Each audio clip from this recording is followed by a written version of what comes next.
জাহাঙ্গীর ভাই মোটামুটি উনি অনেক অত্যন্ত ভালো লোক ছিল।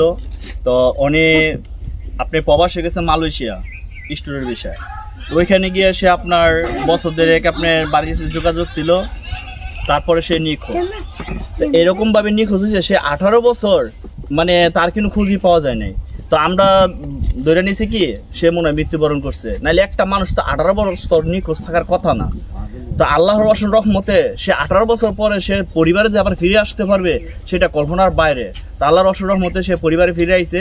কিন্তু তারে দেখা কিন্তু আমাদের মনে এমনি আমরা তারে দেখে আনন্দিত, কিন্তু তার মানে যে অসুস্থতা দেখে আমরা এখন তার কাছে আমরা আনন্দিত না।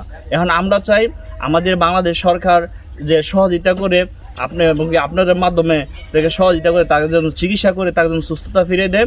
আর এমনকি তার অর্থ সম্পদ তাদের চিকিৎসা করবো, চিকিৎসা করার মতো তার অর্থ সম্পদ কিচ্ছু নাই। আর তার একটি ঘর আছে, সেই ঘরটা আপনাদেরকে দেখাবো। মানে সে এখন বর্তমানে জেলা হসপিটালে ভর্তি আছে। হসপিটালতে আইসা যে বাড়িতে যে গরমে যে থাকবে যে বসত বাড়ি, ওই বসত বাড়িটাও তার বর্তমানে নাই। যে গরমে যে রাত্রে শুবে সেই শোয়ার মতো তার স্থানীয় কোনো জায়গা নাই।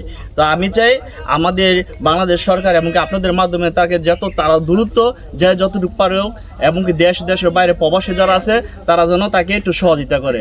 আপনাদের সহযোগিতা যেন সে যেন দ্রুত আমাদের কাছে সুস্থ হয়ে ফিরে আসতে পারে, এটি আলহামদুলিল্লাহ। আচ্ছা, অনেকে গ্রাম থেকে অনেকে অবৈধভাবে বিদেশ যায়, তাদের সময় কি বলতে চান? অবৈধভাবে বিদেশ যাওয়া কতটুকু ভালো বা খারাপ? না, অবৈধ বিদেশ যাওয়াটা আমি মনে করি মানে মোটেই ভালো না।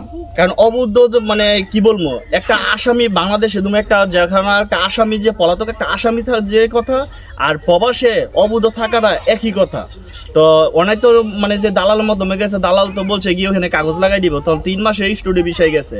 তো ওইখানে যাওয়ার পরে বলছে কাগজ লাগাই দিব, তো আলহামদুলিল্লাহ। কিন্তু কাগজ লাগাই দিব দূরের কথা, মানে যখন কাগজ লাগাইতে না পারাই কিন্তু সে অবৈধ হয়ে গেছে। আর অবৈধ হওয়ার পরে যখন পুলিশে দোষ না কে দোষ, এটা তো আমরা একদম নিখোঁজ।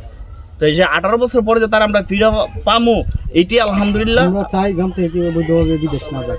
হ্যাঁ, এটা বর্তমানে শুধু আমি না, আমাদের এলাকা মানে এলাকাবাসী যারা আছে সবার কাছে আমার একটাই অনুরোধ, কেউ যেন অবৈধভাবে যেন কেউ প্রবাসে না যায়।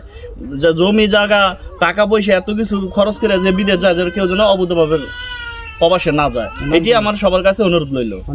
আমার নাম শামীম।